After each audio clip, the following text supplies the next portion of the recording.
Osteoporosis ये बहुत ही commonly देखे जाने वाला डिसीज़ है, जिसमें हम अक्सर देखते हैं कि हमारे बोन की डेंसिटी काफ़ी हद तक कम हो जाती है।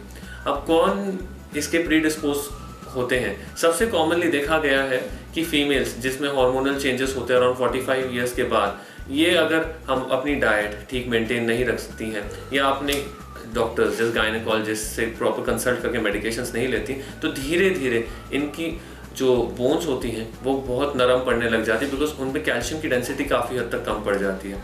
तो उसी के कारण कॉमनली जो मेरे पास मरीज आते हैं आईवी में, मैंने देखा है उनमें ये होता है इशू कि थोड़ा सा झटका लगने पे उनकी रीढ़ की हड्डी के फ्रैक्चर्स हो जाते हैं या फिर हिप जॉइंट के फ्रैक्चर्स हो जाते हैं। एक बहुत बेसिक टेस्ट जिससे हम पता कर सकते हैं कि हमको ऑस्टियोपोरोसिस है या नहीं, वो है डेक्सा स्कैन।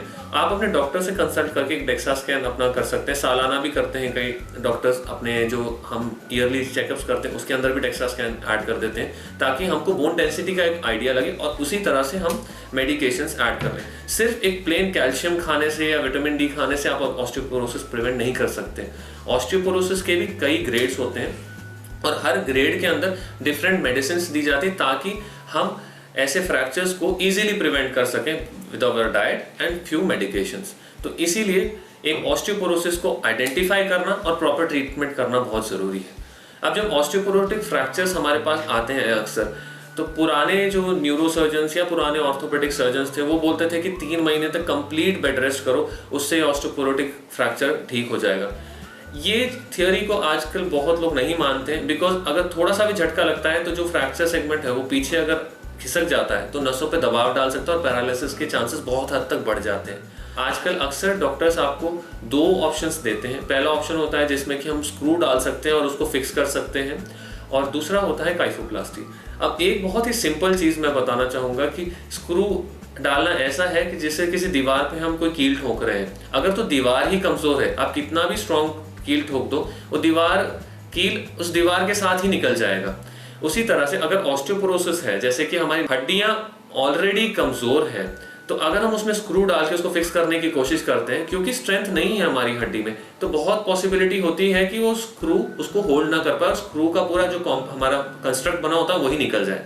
इसके कारण आजकल हम मिनिमल इन्वेसिव स्पाइन सर्जरी के अंदर एक काइफोप्लास्टी नाम की चीज करते हैं, जो कि एक डे केयर सर्जरी है जिसमें सुबह ही मरीज को एडमिट किया जाता है।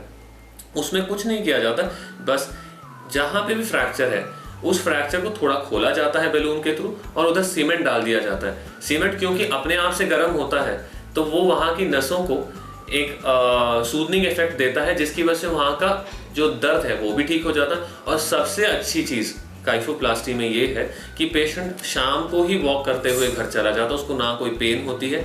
और हाँ, जो अब ये नहीं है कि काइफोप्लास्टी कर ली तो हमको आगे फ्रैक्चर नहीं होगी। काइफोप्लास्टी ये इंडिकेट करता है कि आगे फ्रैक्चर और हो सकते हैं, ऊपर वाली स्पाइन पे भी, इवन हमारे जो हिप जॉइंट है, हिप की हड्डियां हैं उसमें भी। तो फिर प्रॉपर ऑस्टियोपोरोटिक ट्रीटमेंट अपने डॉक्टर से कंसल्ट करके जरूर लें ताकि ये चीज़ फिर ना हो। अब आप बोल रहे होंगे कि ये कोई सीमेंट है जो कि जैसे अंबुजा सीमेंट है, वो है, ये वो नहीं है। ये एक स्पेशल बोन सीमेंट होता है जो कि बहुत जल्दी हार्ड हो जाता है ताकि बोन को इमीडिएटली स्ट्रेंथ प्रोवाइड करे और जो नरम बोन हुई है, जो बोन काफ़ी डिसइंटीग्रेट हो गई, उसको ठीक कर सके इमीडिएटली।